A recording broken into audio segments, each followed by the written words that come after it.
there we go. Okay. No. Okay, cool. So we're going to learn how to use the multi-track mixer.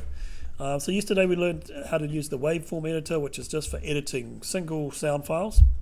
So the multi-track mixer or editor is for using multiple tracks. So if you just click on the button up there, we've got multi-track editor, and it's going to come up with this window.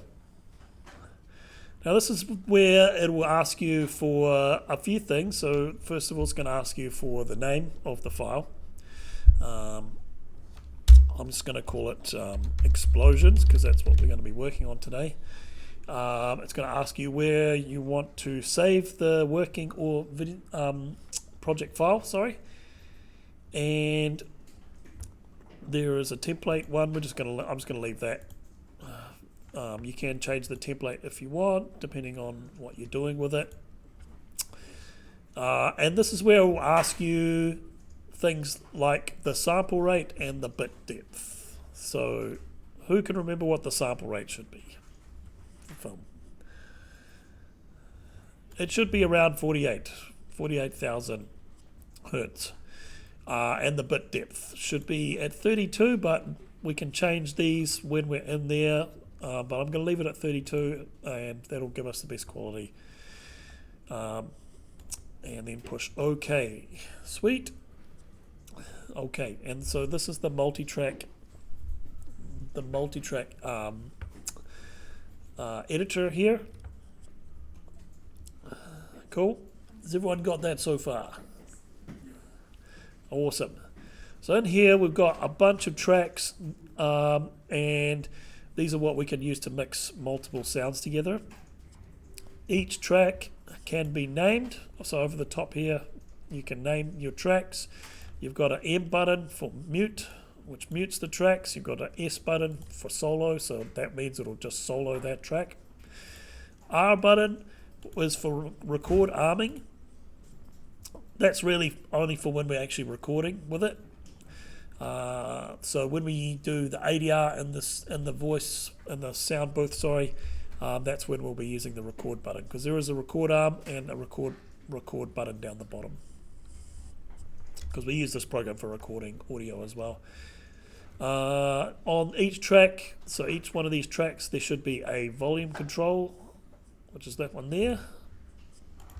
And I'm just going to change that back to 0, so you can move the mouse over the little number and move it up and down.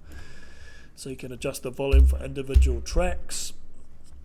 And this one here is the panning control for the tracks. So each track can be panned, so straight down the middle is 0, or you can pan it to the left, so it will just come out of the left speaker, or you can pan it to the right, so it'll come out of the right speaker. Cool. I'm just going to put it back to 0. Then we've got our inputs and outputs. This is really just for when we're recording, so our default input, which is what's plugged into it, like the microphone, and this one here is where it goes out to. What else have we got? So yeah, and we can add more tracks just by going up to multi-track, clicks, and add a mono or a stereo track, because we've only got 6 tracks at the moment, and once you guys get into the project, you're going to have like 20 or 30 tracks or more. You'll have heaps of them, so you'll just be adding in tracks because you'll be using so many sound effects and stuff. Over the side, excuse me, over the side here we've got the our files bin and our effects rack, where we can put in the effects for individual tracks. So each track can have multiple effects put on it. So those are the ones that we looked at yesterday, like EQ, reverb, all of that. And then down the bottom here is the master audio track, so this one here. And this just controls the master audio for a track. So with this one you can turn down the volume for all of these tracks at once, so that'll just control all the volumes. You can just turn it up if it's too loud or too quiet, or turn it down to minus infinity. Cool. So I'm just going to grab an audio file. I'm just going to chuck it in there. Okay. Cool. So we can zoom in on the audio files. There's a few ways to do it. We can use this thing here, the slider up the top, and we can zoom in to make them bigger. We can push plus on the keyboard or minus to zoom in. And we can, there's a couple of little things up here that you can use. This one here is the razor tool, so you can, it works the same as Premiere Pro, so you can put a cut into an audio file and then grab the selection tool and move it around, put it on a different track. Pretty much the same as video editing. But I'll just go Control Z. But this is way better for editing audio than Premiere Pro. Premiere Pro is really good for video. So yeah. There's a fade in control here, so you can just fade in your audio files. You can fade them out at the end. You can use the pan. There's a pan, sorry, pan is this one here. So you can pan individual sound files. So the difference between panning it on there, this blue line pans it left to right. Left, well that's right, and then left. So if I play that, it'll just come through the left. Ladies, the time has come to lip sync. The TV doesn't have the greatest stereo sound, unfortunately.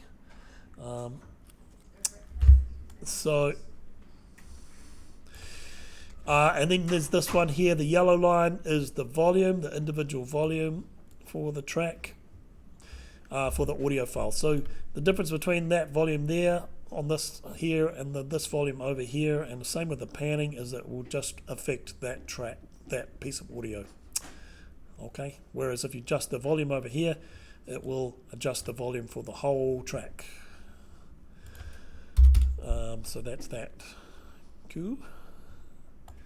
Everyone got that so far? So you got blue line panning, yellow line volume. Sweet.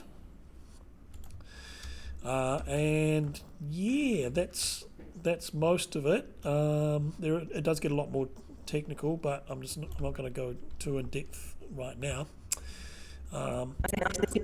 What we're going to do today is, in the class folder there is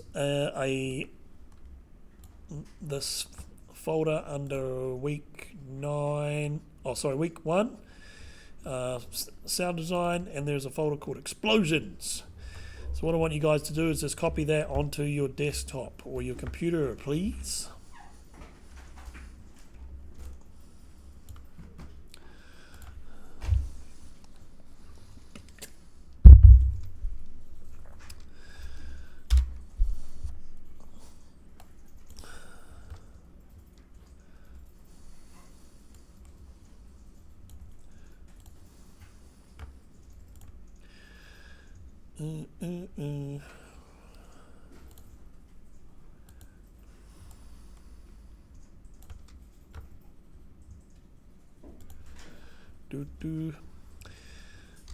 Now the other thing that I forgot to mention is that when you import an audio file in here, while you guys are copying those files over, it does come up on the side here with this essential sound panel, and you can click on this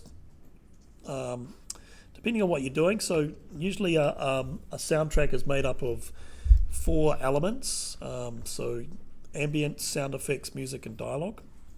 So depending on what this is, you can click on one of these buttons, dialogue, and in here you can just do some tidying up of the audio file. So there's a few things you can play with. Loudness, you can repair the file, try to do some noise reduction or de-humming, and you can, if it's a voice, you can play with the dynamics and the EQ a little bit.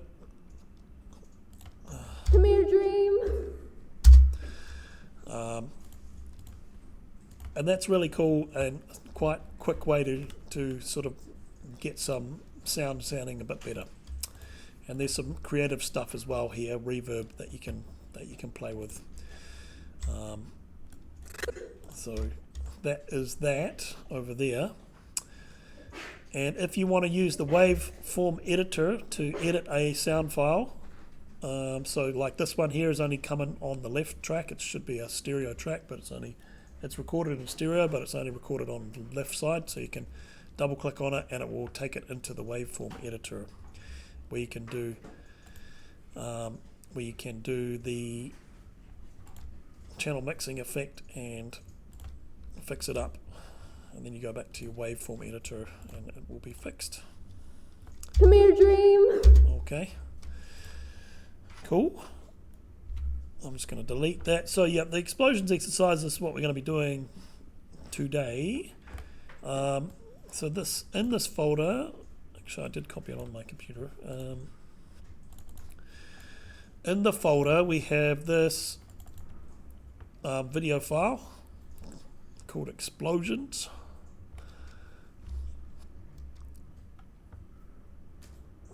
And it is just a scene from a film, a very, very short scene, and there's no sound. So what we're going to do is we're going to use Adobe Audition to put in all the sound, basically. So let's import that into our multi-track mixer. You can import it straight into the multi-track mixer itself, and the multi-track editor, sorry. And it will appear down the bottom here. So there is our video file.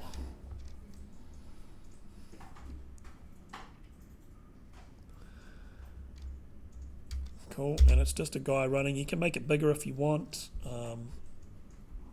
because it is a little bit small. There is also this button up here which you can click on, and then it will just rearrange it a little bit so it will appear up the top here, like that. And what we're going to do is we're going to chuck in all the sounds for this particular scene.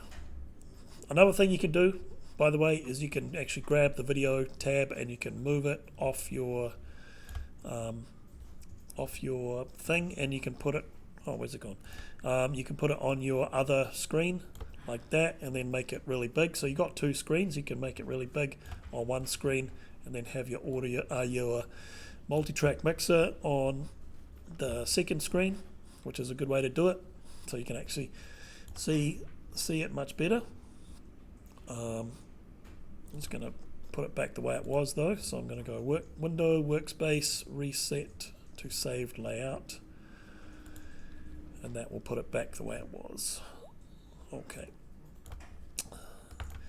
So yeah, we're going to put in all the sounds for this scene. So I've put in some sounds to start us off with in the folder there. Now, like I said, a sound bed is what we normally call it, or a soundtrack, or whatever you want to call it. It consists of four things: ambience, which is the background noise, the sound effects themselves, the dialogue, and the music. Cool. So I've chucked in a few things to get us started in here. We've got an explosion, a couple of explosions. I've got some sneakers. So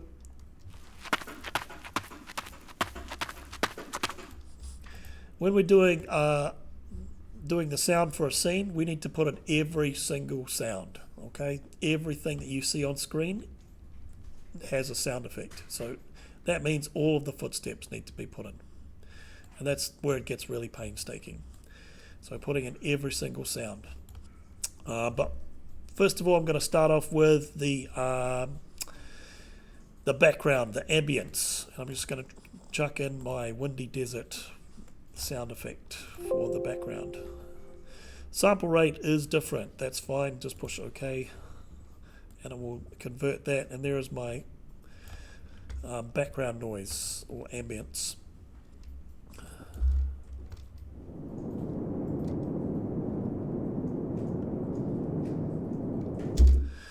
Now usually the ambience is quite quiet in comparison to the rest of the sounds, so I'm just going to bring that down a little bit. You can either bring down the track volume or do it on the sound file. I'm going to put it down to about -18, so it's there, but it's very quiet.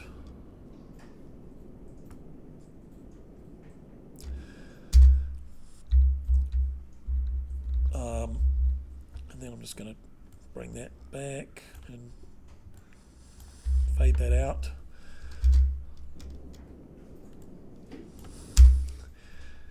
Cool. And now I'm going to do the fun part first and then the not so fun part second. So I'm going to do the explosions first and then the not so fun part that everyone hates, which is the footsteps. Do those second. So we'll do the explosions. I've chucked in a couple of explosions. So I'm going to grab one of those and put it onto a separate track. Again, it doesn't match the sample rate. That's okay. Just push OK. And what we're doing is we are looking for when the sound effect happens and then lining up the explosion with it. Now there's several explosions that happen, and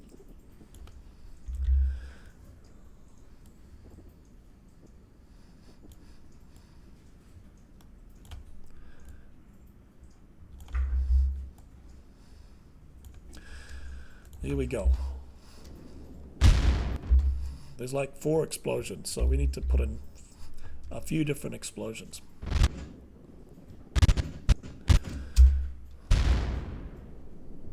I'm just going to do one more,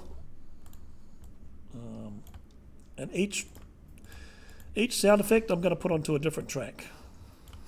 I'm going to name them, so I'm going to go ambience,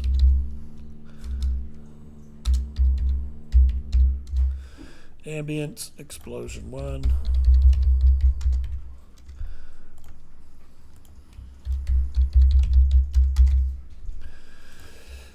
cool.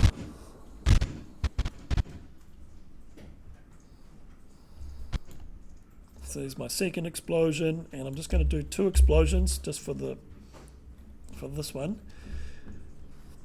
And what I'm going to do is I'm going to pan these explosions left and right. So one comes out of the left side, one comes out of the right side. So I'm just going to grab the pan line on the audio file, and I'm going to pan these hard left and hard right, so that so we'll be able to hear them a bit more isolated. Now there's a few more explosions to go in there. And then there's the footsteps, so every single footstep needs to be done. And then there's the hitting the ground as well. Now where did I put the sound? Okay. Where's it gone? Okay. We've got the sneakers on dirt. So the footsteps should sound like what they look like on the screen. So he's running on gravel. So the footsteps should sound like they're on gravel. I've got these footsteps here that you guys can use to start off with.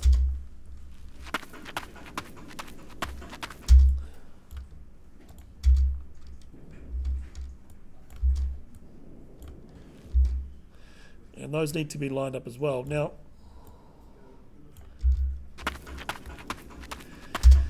Now, as you can see, the footsteps don't line up with what with the pace of his running, right? So you'd have to cut up the footsteps and line them all up individually.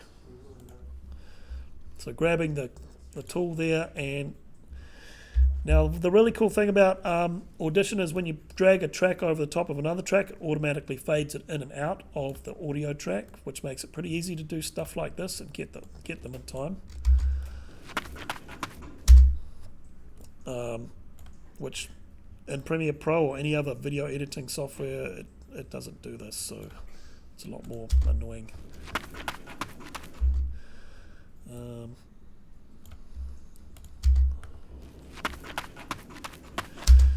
So that's basically it. And then after we've done that, there is a falling on the gravel sound here, this one here, and there's some music to start you off, and there's also a famous Hollywood movie sound effect called the Wilhelm scream that you guys would have heard in every single film that's ever been made, or action film.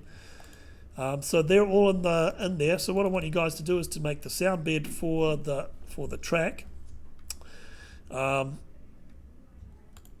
the explosions, and I'm just going to point you guys in the direction of where our sound library is that you can use, because you've got a few sound effects in that folder, but there is a lot more in our sound library, or you can download stuff probably off YouTube, I think, if you want to use it. But if you go to our class folder and then go into the resources folder down the bottom, there is a couple of folders here, sound effects and music tracks. So if you go to sound effects, this is our sound effects library. There's a whole bunch of sound effects that you guys can use. So for example, this one here, audio assets. There's accents, ambience, animals, assorted wooden things, balls, body hits, explosions. It's all there, okay? And there's even more than that in these other folders as well. Now the main thing I want to emphasize with any of these is that you copy them off the server onto your computer. Whenever you find a sound effect that you like one of these explosions, Control C, copy it onto your desktop, or make a folder on your computer and put all your sound effects in that folder. Sweet. And then drag it into Adobe Audition, because what will happen is if you are working straight off the server, it'll start to slow your workflow down. Cool. So that is it. Any questions? Cool. So we're just making a sound bed for explosions, and that is pretty much it. Once you guys are ready to export as well, you can do an export of it by going File, Export, and when you want to do an export with a video file, you have to go export with Adobe Media Encoder, and that'll send it to Adobe Media Encoder, which is a separate program, and then you pretty much just follow the prompts and it will export it for you as a video file with the sound effects. That is the program there. Okay, and if you get finished early, there is more explosions in the folder there. There is more explosions. Okay, so everyone have a go at doing that, making a sound bed for the explosions video file.